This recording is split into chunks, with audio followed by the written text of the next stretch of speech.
We're Sentia Health.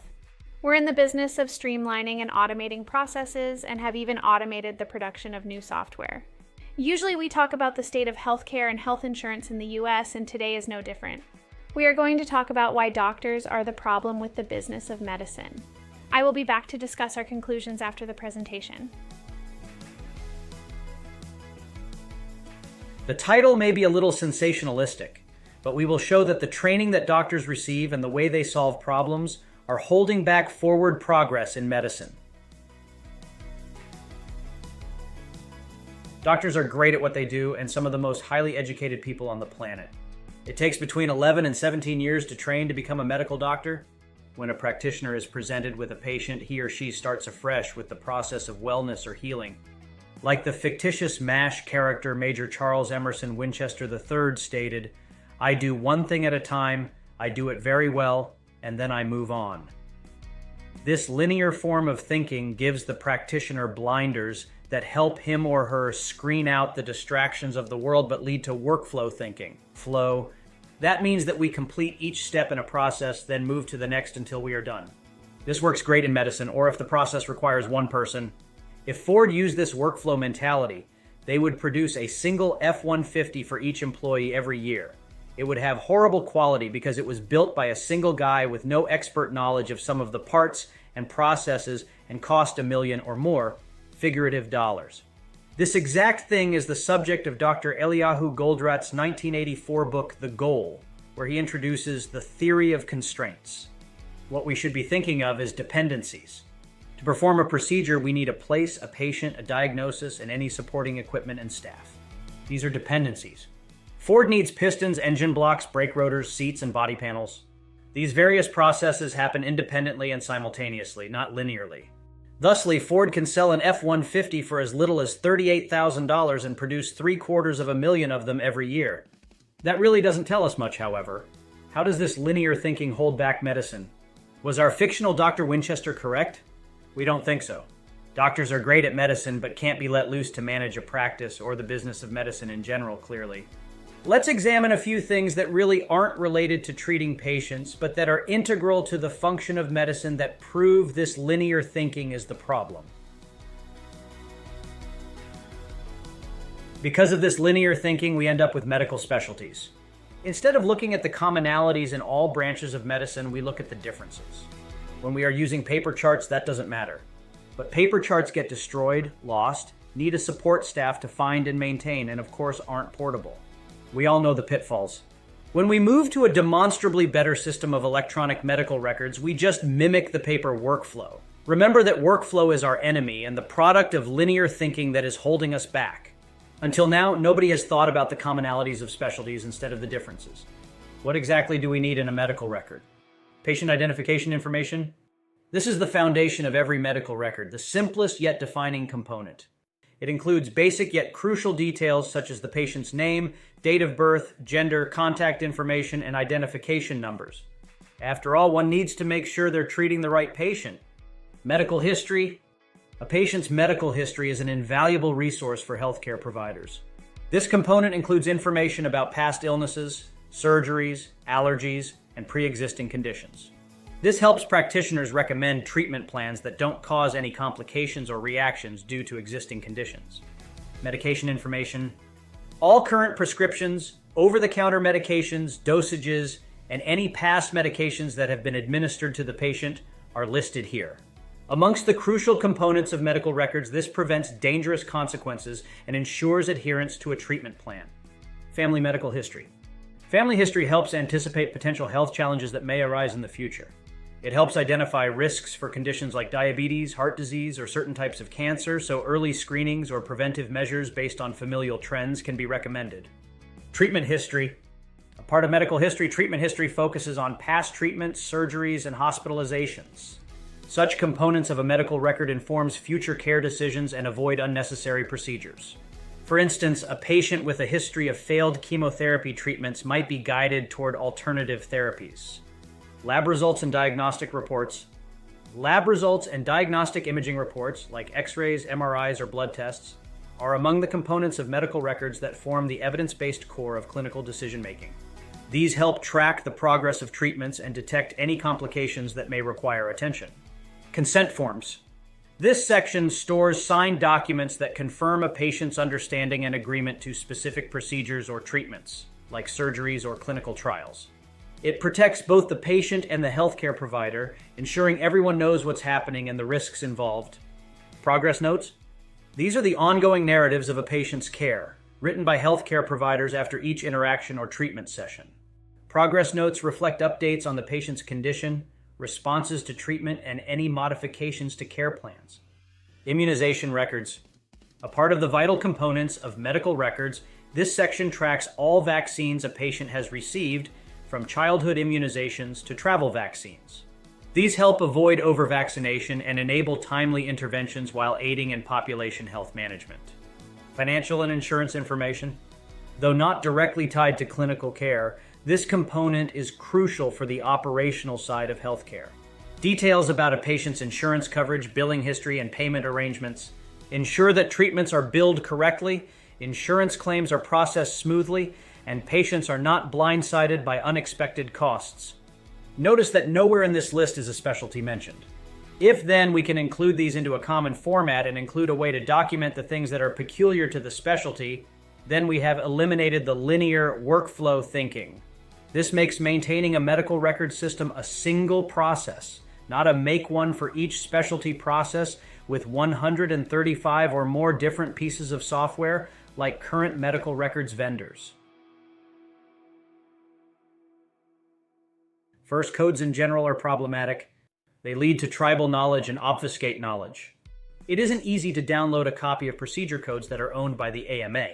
They want to know what you are using them for and why you want them, and will quite literally ask you to schedule a meeting with them so that you can pat them on the head and assure them you aren't using their codes for nefarious purposes. That is a problem. These codes are public domain and should be shared freely. Second, we all know the old guy in the auto parts store, or whatever other industry that requires a lot of specific knowledge about the subject, that knows the part number for every piece of a Chevy or Ford. While this is amazing, we can't reliably produce these people, and we probably should not. This is the tribal knowledge we were talking about earlier. We can't run an ad, hire a new guy, and have him perform like the old guy that knows that this alternator is exactly the same as that alternator, except the plug is on the other side. Clocking an alternator is beyond the scope of this article. Third, these codes take on a life of their own. Ross Dress for Less buys various things from various places and ships them to its retail stores. The shipping is handled at a distribution center. The distribution center is partially to house a pack range, which is a collection of boxes representing a store that workers put items in until the box is full. Then they put it in a truck and ship it. The problem is that each store has a code. The codes are arranged numerically to make them easy to find. As stores are closed, we get holes in the pack range. As stores are opened, we put boxes out of order on the floor. Yes, there are holes in the pack range in which we could put these floor boxes, but we can't because the code for a store can't be reused. The conclusion is that we can't use codes. We need specialists to maintain and use these codes, and that is expensive, and making the documentation of a procedure more important than it needs to be. Luckily, the people at the National Institutes of Health have produced the Unified Medical Language System, UMLS, that codifies and makes searchable anything you can do to a human body. If we can use the UMLS in a way that hides these codes, then we have the beginnings of a solution to this problem. Additionally, using this to actually document the patient encounter will obviate the need for medical coding altogether. More on this later. Clearly, we can see the consequences of this linear thinking. We also demonstrated a way to avoid these problems as they pertain to medicine altogether. We have all the pieces, they just need to be put together. More on that later, so be sure and watch until the end. The HL7 and FHIR problem is similar to code problem. These are protocols designed to facilitate knowledge transfer between approved medical entities. Lack of foresight doomed them to fail from the start. The real problem is that these protocols are designed to solve every eventuality, transfer every kind of medical data, that they are literally unusable. First, EFHI is based on HL7. HL7 is based on channels that define various types of medical information. That all sounds great, except that no one sender puts information in the same place as any other one sender nor the receiver. The programming world solved this problem with extensible structures like extensible markup language, XML, and later JavaScript object notation, JSON, that are self-defining and can be automatically converted to programmatic objects with no effort. If we need to transfer a different or new kind of information, we just add a tag and set the value. There need be no versioning documentation or governing body. Defining XML and JSON are beyond the scope of this document, but suffice it to say that HL7 is a train wreck of the first magnitude and is an example of this linear thinking that attempts to solve one problem, albeit very well, instead of solving the class of problems the way a programmer would. Another problem with linear thinking is that when a new problem is defined, we usually just hire a new person to implement the solution. The only manual processes in a practice or hospital should be the dispensing of medical care. We probably want someone to manage the practice and make sure that reports get run in a timely manner, data gets entered and validated, and wrangles patients to the correct spot at the correct time, but really that is about it. The place this all culminates is insurance. Because of this linear thinking, insurance requires doctor-defined medical codes, so we have an entire billing, coding, and collection staff looking at patient documentation all day, translating it into codes and transmitting those codes to the insurance company. The insurance company, in turn, uses manual processes to adjudicate a claim and possibly deny coverage of medical care a doctor has already performed. The mind boggles at the amount of wrong-headed thinking that got us to this point where a banker tells a patient he or she can't have a procedure that a doctor has deemed medically necessary. Even worse is the cast of tens of thousands that the insurance companies employ to adjudicate and deny payment for medically necessary procedures. Finally, think of all the big buildings, all the equipment in those big buildings, and all the people running that equipment in all those big buildings belonging to insurance companies. The insured patient pays for all of that, and it is due to this evil workflow or linear thinking. The solution, of course, is to stop this workflow thinking. We need someone to take a look at the inputs and outputs of the entire process, the dependencies we wrote about earlier. Once we have these dependencies mapped with an eye toward who, what, when, where, and why, and of course, who is going to pay for it all, then and only then can we start to streamline and automate processes. We at Sencha have done just that. We started with the insurance company and bubbled this automation up through the practice itself. What we propose is a new breed of insurance that provides the medical record system to the practice. This system is not specialty specific, but uses the UMLS, detailed above, to a universal nomenclature that has already been translated into several languages and includes the approved drug database, RxNorm, and the Value Set Authority Center, VSAC, a repository and authoring tool for public value sets created by external programs. This makes writing the record system much more simple and easy to do, and in fact we have already done it, and gives us the ability to pluck procedures performed out of the system and pay for them in real time. This eliminates all the big building and equipment and people the greedy bankers running insurance companies rely on to run their business. It streamlines and automates the practice as well. The following figures are from our video ancillary costs that drive up the bill for healthcare. Medical coding. The average practitioner spends $20,286 annually on medical coding. The average patient spends $60 annually on medical coding. The average patient encounter or visit cost for medical coding alone is $18. Medical records. The average practitioner spends $35,925 annually on electronic medical records. The average patient spends $106 annually on electronic medical records. The average patient encounter or visit cost for electronic medical records alone is $32. Compliance and efficacy reporting. The average practitioner spends $17,165 annually on compliance and efficacy reporting.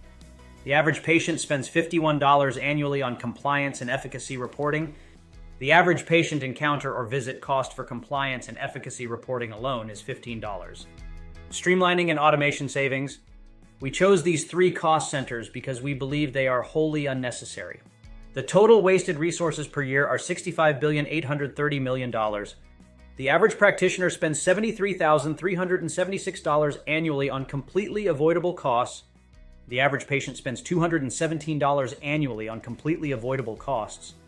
The average patient encounter or visit cost for completely avoidable costs alone is $66 per visit.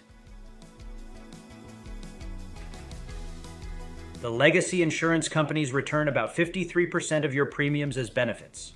Sencha's health insurance would replace this 47% cost of doing business with a $10 per month subscription fee to manage the data, plus the actuarialized cost of the incurred risk, of course. Here is what health insurance costs as of October 18th, 2023. The average yearly premium for legacy insurance is $8,435. If Sencha charged a $10 a month data management fee, plus the actual risk incurred, and returned that 47% to the patient, our yearly cost would be $4,590.55, a $3,844.45 savings. This does not include the savings that the practice and hospital will see with their own automated processes.